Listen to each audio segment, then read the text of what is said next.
Para Bicol.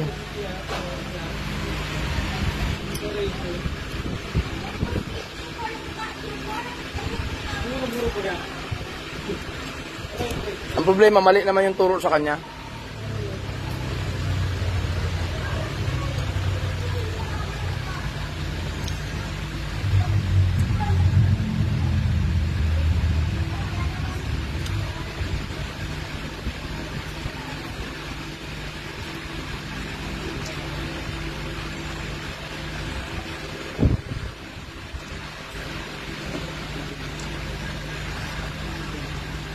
Meron kang fault code 2. Pati yung ABS mo mayroon 6. Yun yung nakailaw doon. Ayun nga RCM, Resistant Control Module. Ayun na. Sino ba yan? RCM. Hindi ko sa'yo. Doon. Nag-stock up. Tingnan natin.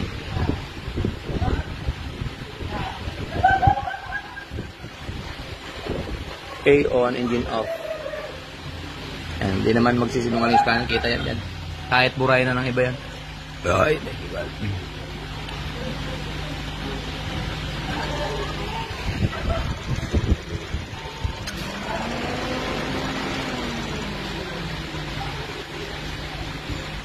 Take bang i-direct yun? Tingnan natin kung ano yan. Yan sinasabi ko sa'yo. Tama yung diagnosis pa kasi wala pa tayong scanner ha. ECT ang sira mo. Kasi dapat, yan, para sa mga nanonood mga boss ha, kapag pag-andar pa lang, yung mga wala ng temperature gauge ha, kapag pag-andar pa lang ng inyong makina tapos naka-red, yung ano nyo, yung indicator doon, ibig sabihin may problema yung ECT nyo. Ayan. Napakalinaw ha, ECT. At saka yung engine oil pressure switch and A-circuit race performance, ayan, isa rin. 2. Engine oil pressure sensor switch A-circuit range performance. Pero pinakang issue mo, nakailaw yung pula, ECT. Dito yun sir, sa ibaba. Sana yun lang, hindi electrical na may trouble. Pero sinasabi naman dito, sensor mismo. Kaya tinawag na ECT kasi Engine Coolant Temperature Sensor. ECT. Siya nagsisense kung mainit o malamig. Kaya yung pag-indicate mo doon na pula, dapat yung green. Magre-red pag overheat ka. Yun yung nagsasabi na, oy, overheat na ako. Ang problema, pag i-start mo pa lang, nakapula na, ibig sabihin, effective. Andito yun sa baba. Hindi man tayo nagalaw. Dito yun sa pinakangalalim. Malayo yan dito. Try natin burahin. Pero defective talaga siya. Tapos pakita ko na rin sa iyo yung ABS mo kung ano yung problema. Kasi yan yung nakita kong naka-alarma sa iyo. Dati pa wala pa yan. Agapan mo yung ECT mo ha. Kasi si computer, hindi, papaschedule ko na kagad siya. Nababaliw siya kung ano yung problema niya Mahalaga yun sir kasi ECT yun. Siya yung nagsisense ng overheat. Ano ba, wala ka na palang tubig. Hindi ko pa alam. May time na nagigreen yun. Kasi sinasabi naman doon na ang circuit ibig sabihin yun, yan lang sir, masakit-sakit yun sa'yo. Module. Ginto yan sir. Ginto yan Kaya yung iba kong customer, hayaan nyo na lang. Kung gusto nyo palitan nyo. Ang pinaka-ano nyan, ang mahal boss. Dami kong customer na ayaw na lang. Hayaan mo naman, nagagamit naman. Module lang diferensya? Module. Try natin burahin, pero babalik pa rin. Tingnan natin yung ibang mga At least, nawala yung agam-agam. ECT positive.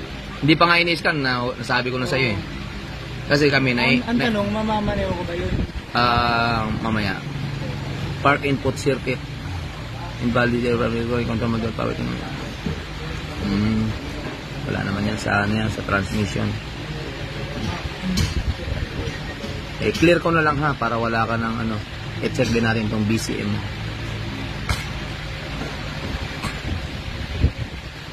Schedule mo agad yan ha. Saan ka ba uwi? Las Piñas po Las Piñas ka pa. Yung itong ECT kailangan kuha ka na lang, order ka na lang. May na-order ba yun? Yan naman, walang problema kasi forwarding kunin mo. kung kumuha ng ibang brand. Ikaw na kumuha, ako na lang magkakabit. Anong tawag doon? ECT, ECT. Engine Coolant Temperature Sensor. Ba't nailaw? Hindi, nagde-test. Kaya nga nakapal kasi biglang umanda rin, tumakbo o ano kuman. Ayan, lahat yan. Biblink pa yung lahat. Kino-command, binabypass na yung computer. Ayan. Engine hold switch. Nakita niya nakabukas. May sensor kasi yan. Alam mo, nakita pa, nakabukas yung switch. Left low beam mo. Left low beam. Ayan, dito. Either punde or papunde na. Left low. Ayan na. Itong ano, loob. Ito, sa baba. Hindi ko alam kung alin dito. Basta low beam. Ayan, ay, beta. Galing, no? Malapit na. Ayan. Pero mayroon pa, nakailaw pa. Baka wala na nga talaga. Hindi mo lang napapansin. I-clear ko na lang to, ha? Sana, pag cleaner natin, mawala. Pag ano, makakuha ka agad ako, balik ko ka. Dalawang mo agad dito. I-chat ka kita. Ang ano nga lang dyan, hindi mo napansin kanina, hindi ka pa naka-aircon, no? Hindi. Pero umandar na yung fan mo. Ayan. Kasi, sinasabi niyang overheat, kailangan niyang gumana. Kaya, yung pinapalitan sa yung resistor, hindi yun. Hindi, nag-uusahan talaga ako. Pero ano, sayang sir. Ako, pag hindi pinaglalabang yung katwiran ko. Gagastos ka eh. Di, start mo sir, para malaman natin. Papa. Kasi kawawa ka naman eh. Kahit paano, binibili mo yun eh.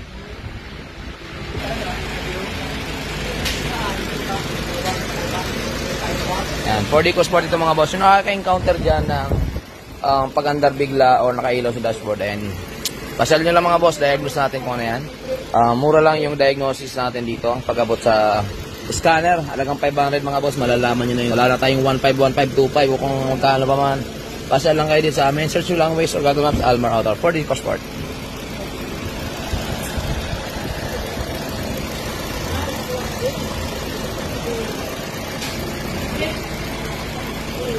Nawala no, binura ko eh. Pero magti-trigger pa rin yun sir, may abnormalities ha. Ay yung ABS di mawawala, module yun. Hindi natin mamagic yun, pag sira module sira.